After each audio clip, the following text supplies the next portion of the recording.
Olá, que a graça e a paz de nosso Senhor Jesus estejam conosco. Estamos juntos para mais um devocional ainda no livro de Jó.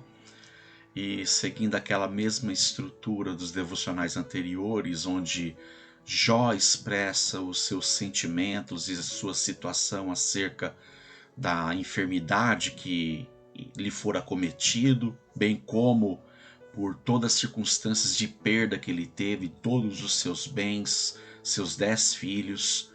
Em meio a tamanha dor, ele expressa seus sentimentos e cercado de seus amigos, ele faz Bildade e Zofar, eles num discurso, diálogo, num sistema de fala de Jó, contestação de um de seus amigos e a réplica do próprio Jó, nós podemos ver que, como pessoas, todos eles estavam equivocados no que pensavam acerca do sofrimento, da dor.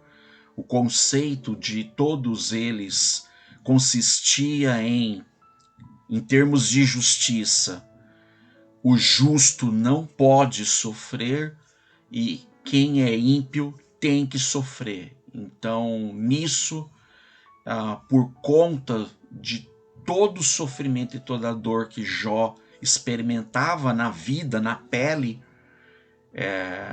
eles se equivocavam porque Jó sabia da sua idoneidade e os seus amigos, a única explicação do sofrimento para Jó seria que ele estava acobertando, encobrindo algum pecado. E nisso nós vemos que, além da dor, Jó sofria com acusações que não tinham procedência. Bem, estamos então já numa segunda rodada com os amigos acerca do discurso, mas vamos considerar a seguinte frase de Jó, e esta frase ela é muito invocada por todos os que amam ao Senhor, que o temem. Então, a esperança de Jó é a esperança de muitos, é a minha esperança, esperança de muita gente mesmo. O que foi então que ele disse? Ele disse acerca de Deus: eu sei que o meu Redentor vive e por fim se levantará sobre a terra. Então, mas vamos dentro do contexto, em quando e em que circunstância ele disse isso.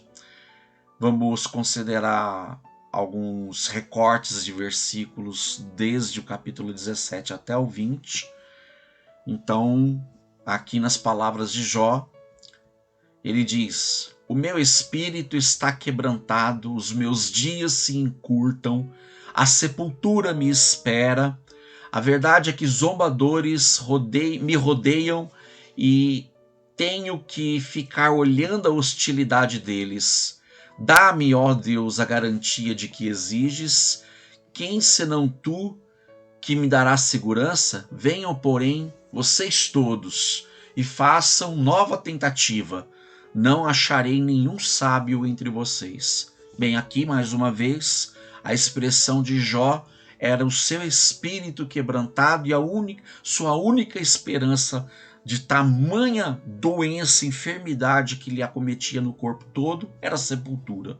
Mas em relação às acusações dos seus amigos, aqui ele expressa: quem, senão tu, ó Deus, me dará segurança? E fala para eles: venham, porém, vocês todos e façam uma nova tentativa. Vocês não vão descobrir. Eu não sei por que estou sofrendo, mas o que vocês estão falando acerca do meu sofrimento não procede. Vamos tentar, tentem de novo. E aí nisso a contestação de Bildade. Então Bildade de Suá respondeu: quando você vai parar de falar?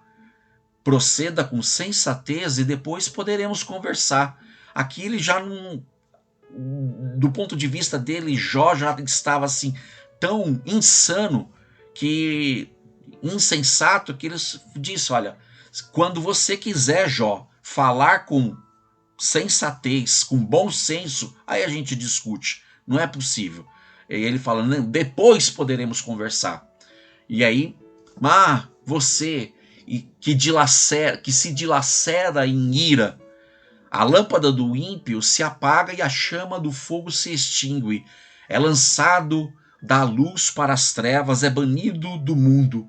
É assim a habitação do perverso. Essa é a situação de quem não conhece a Deus. Então, do ponto de vista de Bildade, Jó era ímpio e ímpio de modo que estava propositadamente ocultando alguma coisa, ocultando alguma forma de delito, e delito grave, porque até do ponto de vista deles, o sofrimento ele era proporcional ao tipo de pecado que a pessoa tinha cometido.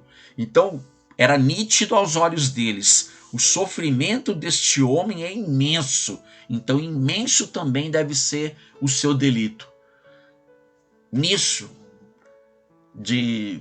o capítulo inteiro, Bildade só descendo o rodo, descendo a lenha em Jó, na sua vez de falar, ele responde. Então Jó respondeu: até quando vocês continuarão a atormentar-me e a esmagar-me com palavras? Vocês já me responderam 10 vezes. Não se envergonham de agredir-me? E aí, lá no final, que é durante todo esse capítulo, e ele falando acerca da consciência limpa que ele tinha, embora ele se apoiava muito nessa autojustiça, autojustificação, mas ele tinha uma esperança, ainda que ele morresse, ainda que, como ele diz, consumida a sua carne, e aí é o ápice da esperança e das poucas forças que ele tinha. E aí ele diz: eu sei que o meu Redentor vive e por fim se levantará sobre a terra. E depois que o meu corpo estiver destruído e sem carne, verei a Deus. Eu o verei com os meus próprios olhos, eu mesmo e não outro. Como anseia o meu peito no coração. Veja que, mesmo com muita dor e ainda agravada por toda a acusação de até então os seus 3 amigos diante dele, cuja única explicação era: Jó, confessa o seu pecado, você pecou. É a única explicação. Mas Jó disse: olha, eu posso morrer, mas eu sei que quando eu comparecer diante de Deus, eu hei de ser redimido, porque o meu Redentor está vivo e ele há de se levantar sobre a terra. Então ele tinha esperança da vinda do Redentor. Esse Redentor, do ponto de vista de Jó e de muitos homens e mulheres piedosos do passado, tinham a esperança de que o Redentor haveria de vir. Promessa essas de uma forma até mais simples, dada lá no Éden, acerca da semente da mulher que, quando viesse, pisaria na cabeça da serpente. Esse Redentor não é outro senão o nosso Senhor Jesus Cristo. E do nosso ponto de vista, que estamos hoje em 2023, o nosso Redentor já veio e ele voltou para os céus e ele há de voltar sobre a terra, tal como é essa esperança de Jó também. E quando ele voltar, ele há de estabelecer o seu reino eterno, cumprindo a promessa de muitos homens e mulheres do passado, dizendo que o trono em Israel, o trono da dinastia de Davi, há de ser um trono eterno, e quem há de se assentar nesse trono não é outro senão Jesus Cristo, que é da linhagem de Abraão, de Judá, de Davi. Digo de Judá porque chamado na Bíblia o leão da tribo de Judá, e a raiz de Davi, o rebento de Jessé foi pai de Davi. Muitos são os nomes pelo qual o Messias ele foi, era e há de sempre ser conhecido.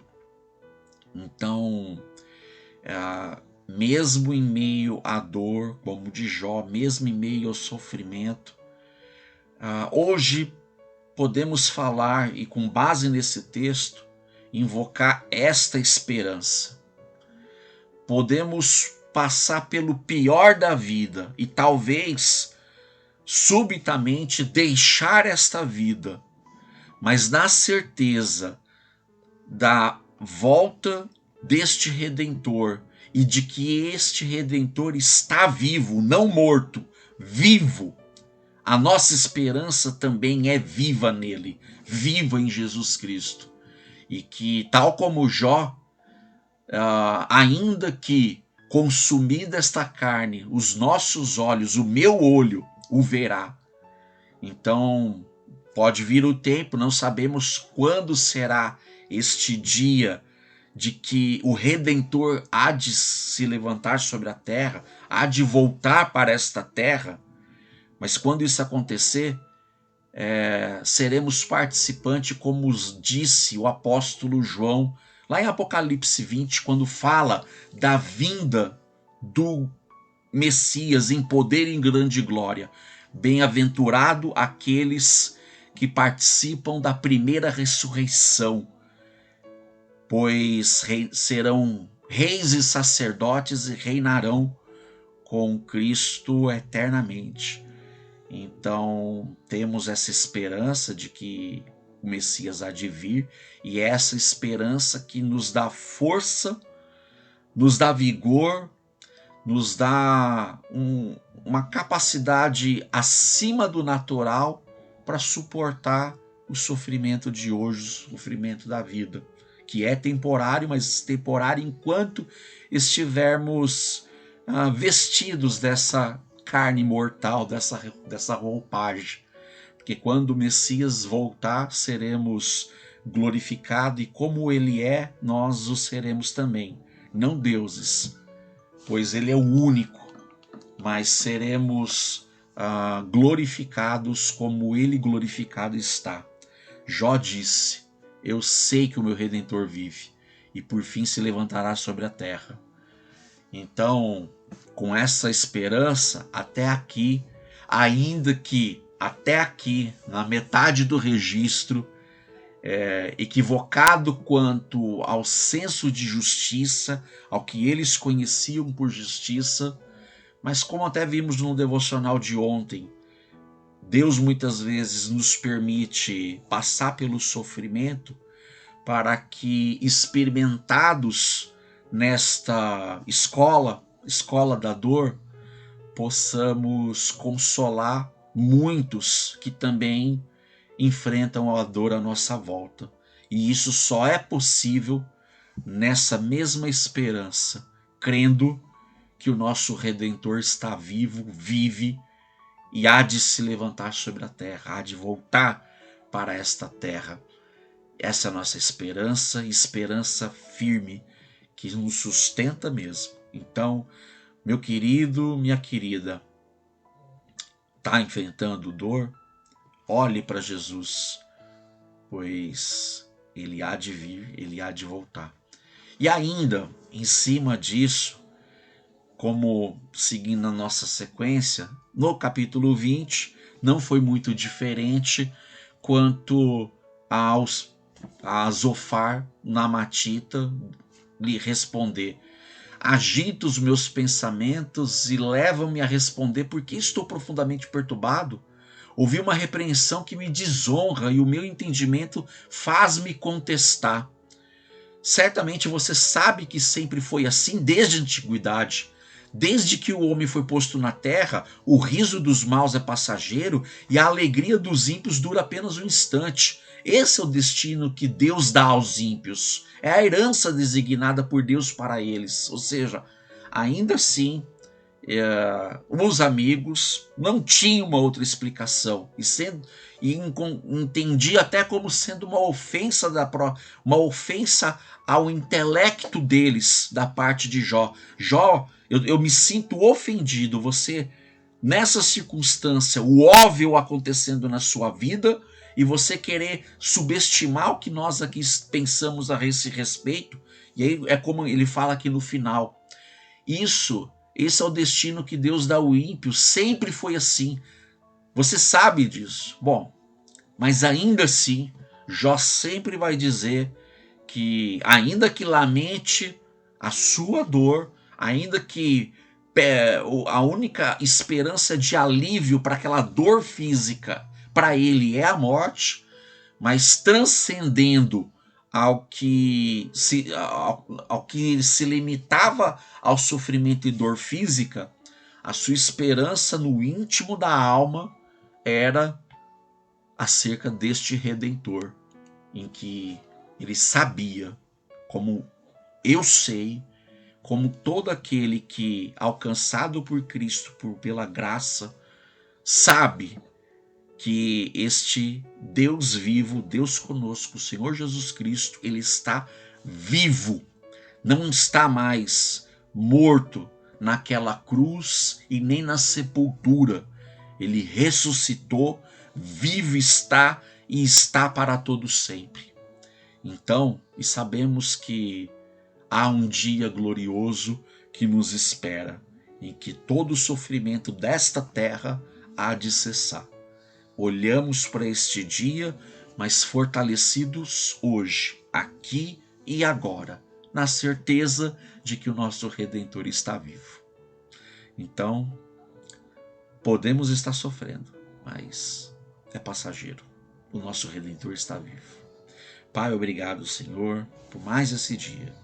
Que a tua palavra, Senhor, sempre encontre em nossas vidas a abertura para que sejamos sensíveis à tua voz de encorajamento, de esperança no Cristo vivo e ressurreto, em que pela sua vitória sobre a morte, nós também podemos participar dessa vitória, em que hoje vivos, espiritualmente vivificados, justificados, salvos pela graça do Senhor, porque não merecemos.